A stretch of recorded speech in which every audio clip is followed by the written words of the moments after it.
ఈరోజైతే మనం విజయవాడ కలెక్టర్ ఆఫీస్‌లో ఉన్నాము. మీ అందరికీ తెలిసిందే ప్రతి సోమవారం స్పందన కార్యక్రమం అయితే గౌరవ కలెక్టర్ గారైతే నిర్వహిస్తున్నారు. సో, ఎవరికి ఏం సమస్యలున్నాయి అంటే పోలీసుల ద్వారా గానీ, బయట ఎక్కడ తేలని సమస్యలేమైనా ఉంటే గనక అది డైరెక్ట్‌గా కలెక్టర్ గారితో చెప్పుకొని ఆ ప్రాబ్లమ్స్ ఏవైతే ఉన్నాయో వాటిని సాల్వ్ అయ్యే దిశగా అయితే ఈ కార్యక్రమాన్నయితే ఇక్కడ నెలకొల్పడం జరిగింది. ఈ సందర్భంగా ఇక్కడికైతే కొంతమంది వారి యొక్క బాధలను వెల్లబుచ్చుకోవడానికైతే ఇక్కడికైతే వచ్చారు. ఇప్పుడు మన ముందైతే ఒక మహిళ ఉన్నారు. అంటే అసలు ఆవిడ సమస్య ఏంటి అని చెప్పేసి ఒకసారి ఆవిడ మాటల్లో అడిగి తెలుసుకునే ప్రయత్నం చేద్దాం. అమ్మ నమస్తే. నమస్తే అండి. అమ్మ మీ పేరు? మహంతి నాగభవాని అండి. ఓకే. ఈరోజు ఇక్కడికి రావడానికి కారణం ఏంటమ్మా? అంటే ఏ సమస్య మీద వచ్చారు? నాకు ఇల్లు ఇప్పించమనే సమస్య మీద వచ్చానండి. నేను సంవత్సరం క్రితమే లోకేష్ గారికి అర్జీ ఇచ్చాను. అప్పుడు 2019లో మా వారికి స్టెంట్ వేశారు. గుండెకి సంబంధించిన వ్యాధితో బాధపడుతున్నారు ఆయన ప్రతి నెల మెడిసిన్స్కి 5,000 రూపాయలు అవుతాయి. తర్వాత ఆయన మమ్మల్ని పెంచడానికి పరిస్థితిలో ఆటో నడుపుతూ మమ్మల్ని పోషిస్తున్నారు. గత 2 నెలల తర్వాత నుంచి నాకు గొంతులో గెడ్డొచ్చింది. అది తీసి ఆపరేషన్ చేశారు. గొంతు ఆపరేషన్ జరిగింది. అంటే లోపల ఉన్న ట్యూమర్ని తీశారండి. 6 నెలలు రెస్ట్ అన్నారు. నాకు ఆరోగ్యం సహకరించట్లేదు. 1 నెల అద్దె కట్టకపోయినా ఖాళీ చేసేమని ఓనర్లు ఇబ్బంది పడుతున్నారు. ఉండడానికి ఇల్లు లేదు. పిల్లల్ని ఎలా పెంచాలో తెలియని పరిస్థితి నాది. ఏం చేయాలో తెలియట్లేదు. మీకు ఎంతమంది పిల్లలమ్మా? పిల్లలండి. ఏం చదువుతున్నారు? పాప 7th, బాబు 5th. మీ హస్బెండ్ ఏం చేస్తారు అసలు? అంటే హార్ట్ ఆపరేషన్ జరగకముందు ఆయన ఏం చేశారు? ఇప్పుడు ఏం చేస్తారు? హార్ట్ ఆపరేషన్ అవ్వకముందు ఫోన్పేలో జాబ్ చేశారండి. తర్వాత స్టెంట్ పడిన తర్వాత జాబ్ మానేసి మా కోసం ఆటో నడుపుతుంటే ఆపరేషన్ అని 4 రోజులు హాస్పిటల్లోనే ఉన్నాను. నా కోసం ఆయన హాస్పిటల్లో ఉండడం వల్ల ఆటో అద్దె కట్టలేదని ఆటో పట్టుకుపోయారండి. ఇప్పుడు మరి మీ కుటుంబ ఆధారం ఏంటమ్మా? ఏమీ లేదు మేడం. ఏం చేయాలో తెలియని పరిస్థితిలో కలెక్టర్ గారికి నా బాధ చెప్పుకుందామని వచ్చాను. కలెక్టర్ గారి నుండి మీరు ఎటువంటి సహాయం కోరుతున్నారు? ఆర్థికంగా పరిస్థితి బాగాలేదండి. ఉండటానికి ఇల్లు లేదండి ప్రస్తుతానికి. నేను నా భర్త పిల్లలను రోడ్డు మీద ఉన్నాం. ఈ విషయం సీఎం గారు, డిప్యూటీ సీఎం గారు మాట వినాలి. నేను పెనగోడు. ఇప్పటి వరకు అంటే ఈ సమస్య గురించి ఎవరి దగ్గరికన్నా తీసుకెళ్ళలేని పరిస్థితి అండి. లెగలేకపోయాను ఇవాళ. అంటే 30 రోజులు అయింది ఆపరేషన్ అయ్యి. మాట్లాడలేకపోతున్నాను కూడా. బాగా పరిస్థితి అసలు ఏం బాగలేదండి. ఎవరెవరి దగ్గరికి వెళ్ళారు? ఎవరెవరికి అర్జీలు ఇచ్చారమ్మ ఇప్పటి వరకు? ఇది నా సమస్య అని. కలెక్టర్ ఆఫీస్కి వచ్చానండి. నాకు ఆపరేషన్ అవ్వకముందు నా పరిస్థితి బాగలేదు సార్, ఒక ఇల్లు ఇప్పించండి, ఉండడానికి ఇల్లు లేదు అని వచ్చానండి. వస్తే వాళ్ళు సచివాలయంకి పంపించారు. వాళ్ళు పట్టించుకోలేదండి. నా దగ్గరికి వచ్చారు, అన్నీ చూశారు కానీ నాకు ఇల్లు ఇవ్వలేదు. ఆవిడ మాట్లాడలేకపోతున్నారు కదా, అసలు ఏంటమ్మా సమస్య? తింటాక కూడా లేదండి.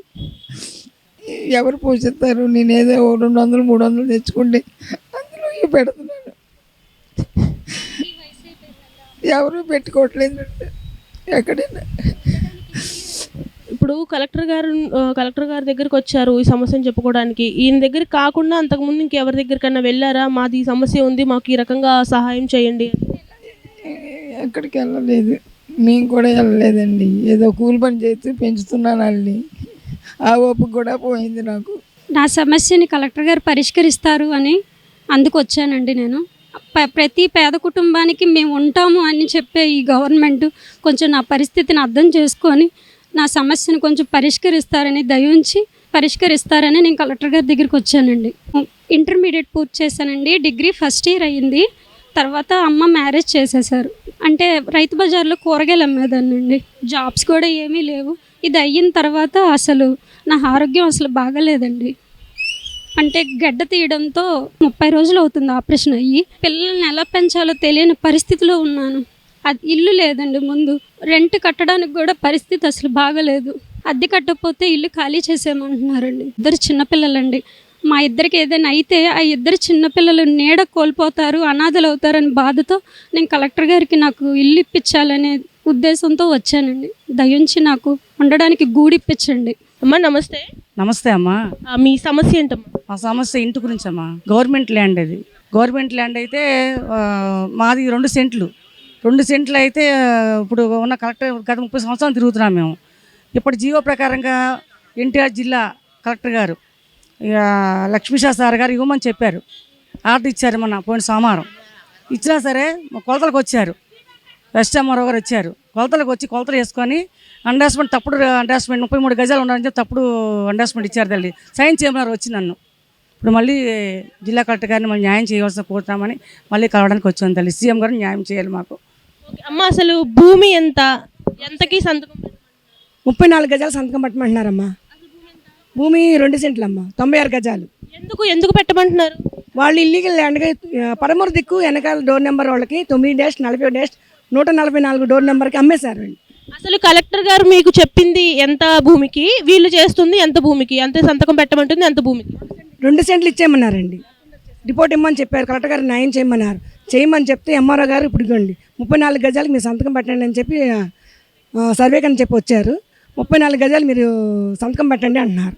96 గజాలకి ఇవ్వరంట. అదే అమ్మా, వెనకాల వాళ్ళకి డోర్ నెంబర్కి ఇల్లీగల్గా అమ్మేశారు, మా స్థలాన్ని అమ్మేశారు. అమ్మేసి సర్వేలో మాకు లేదని చెప్తున్నారు.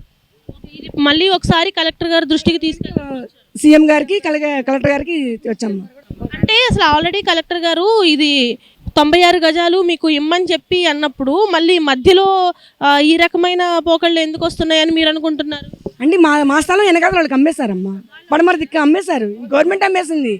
ఎందుకంటే వీళ్ళు ఎంఆర్ఓ గారు తప్పుడు రిపోర్ట్ ఇవ్వకూడదు కదా. వెస్ట్ ఎంఆర్ఓ గారండి, Vijayawada west MRO. Current bill మార్చరు, ఇంటి పనులు మార్చరు. గవర్నమెంట్ తెలియకుండా గవర్నమెంట్ మేము తెలియపరుస్తున్నప్పుడు వాళ్ళు న్యాయం చేయాలి కదా. అది తల్లి పెద్దాన్ని కూడా ఇంట్లో దొండలు కూడా వచ్చి కొట్టి మొన్న ఇల్లు కాల్చి వెళ్ళిపోమని దౌర్జన్యం గంజాయి బ్యాచ్. వీళ్ళు ఇంట్లో రెంటుకున్నవాళ్ళు వెనక బ్యాక్ సైడ్ ఇంట్లో రెంటుకున్న గంజాయి బ్యాచ్ వచ్చి ఇంట్లో ఉంటే వీల్లేదు కాల్చి వెళ్ళిపోని చెప్పేసి కొట్టారమ్మా, ఇష్టాన్ని కొట్టారు. ఇదంతా ఎవరు చేయిస్తున్నారు అనుకుంటున్నారు? గవర్నమెంట్ చేస్తుంది సార్, ఇది గవర్నమెంట్ ప్రభుత్వ అధికారులు చేయిస్తున్నారు. విఆర్ఓలు అంటే గవర్నమెంట్ గంజాయి బ్యాచ్ ని ఎంకరేజ్ చేస్తుంది అంటున్నారా? సార్ కదా. ఎస్ ఎందుకంటే 210 PS వాళ్ళు తెలియపరిచిన వాళ్ళ మీద కేసు పెట్టట్లేదు. మీరు చాలా పెద్ద ఎలిగేషన్ వేస్తున్నారు, గవర్నమెంట్ గంజాయి బ్యాచ్ ని సపోర్ట్ చేస్తుంది అన్నట్టుగా మీరు మాట్లాడుతున్నారు. ఆధారం ఉందా? మేడం మా మీద కేసులు పెట్టారు, మా కోర్టులు నడుస్తున్నాయి. మా మీద అక్రమ కేసులు పెట్టి 210 PS వాళ్ళు గతంలో కూడా సీఎం గారు సీఏ దుర్గారావు గారిని సస్పెండ్ చేశారు. సీసీ కెమెరాలు పెట్టారు. రౌడీ షీటర్ని తీసుకొచ్చి సీఏ దుర్గారావు గారు, అప్పట్లోని సీఏ దుర్గారావు గారు, ఇప్పుడు ఏసీపీ దుర్గారావు గారు ఉన్నారు. ఆయన స్వయంగా వచ్చి ఇల్లు ఖాళీ చేసి వెళ్ళిపోయి దౌర్జన్యం చేశారు. బ్లేడ్ బ్యాచ్ని తీసుకొచ్చి గంజాయి బ్యాచ్ని. ఆధారాలన్నీ ఉన్నాయి మేడం, ఆ రిపోర్ట్ అంతా ఉంది. మీకు కావాలంటే మీకు రిపోర్ట్ సబ్మిట్ చేస్తాం, గవర్నమెంట్కి ఇస్తాం. గొడవలేని ఇప్పుడు కోర్టులో జరుగుతున్న కేసు కూడా మీకు పంపిస్తాం. చెప్పామమ్మా, రికార్డు చూపించాం. చూశారు సార్, జాగ్రత్త అమ్మా, ఏం చేయాలి సార్ కానీ నిమిషానికి బ్లేడ్ బ్యాచ్ గంజాయి వచ్చి ఇదిగా తిప్పలు పెట్టి. ఆల్రెడీ సీఎం గారికి తెలుసండి ఈ ల్యాండ్ గురించి, చంద్రబాబు నాయుడు గారికి తెలుసండి. ఆయన కూడా మేము చెప్పాం, అయ్యా మాకు న్యాయం చేస్తా ఉన్నారు. మేము తిరుగుతున్నాం తల్లి, ఆఫీస్ చుట్టూ తిరుగుతున్నాం, కలెక్టర్ చుట్టూ తిరుగుతాం తల్లి, సీఎం గారి చుట్టూ కూడా తిరుగుతున్నాం. అది తల్లి మాకు న్యాయం చేయమని అడుగుతున్నాం. జై శ్రీరామ్. సో చూసారు కదా, ప్రతి సోమవారం జరిగే స్పందన కార్యక్రమానికంటే కూడా ఈ సోమవారం ఇంకా చాలా మంది అయితే బాధితులు వచ్చారని అయితే చెప్పుకోవచ్చు. మీరు విన్నారు, గొంతుకి ఆపరేషన్ జరిగింది, నా భర్తకి హార్ట్ ఆపరేషన్ జరిగింది, దయచేసి మాకు ఉపాధి కల్పించమంటూ కూడా ఒక మహిళ అయితే వాపోతున్న సందర్భం కూడా మనం ఇప్పుడు చూసాము.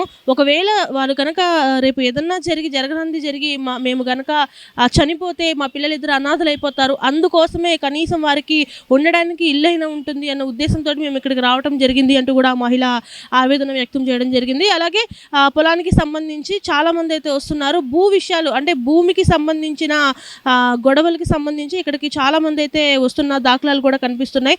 ఏదేమైనప్పటికీ గౌరవ కలెక్టర్ గారి మీద అయితే ప్రతి ఒక్కరికి చాలా నమ్మకం ఉందని అయితే చెప్పుకోవచ్చు. మా సమస్యలు ఎలాగైనా సరే కలెక్టర్ గారు పరిష్కరిస్తారు అన్న ఒక హోప్ తోటైతే ఈ స్పందన కార్యక్రమానికి ఇంతమంది రావడం అయితే జరుగుతుందని కూడా ఇక్కడ పరిస్థితులు చూస్తే మనకైతే అర్థమవుతుంది. వీడియో జర్నలిస్ట్ సతీష్తో నందిని, విజయవాడ స్పందన కార్యక్రమం నుంచి.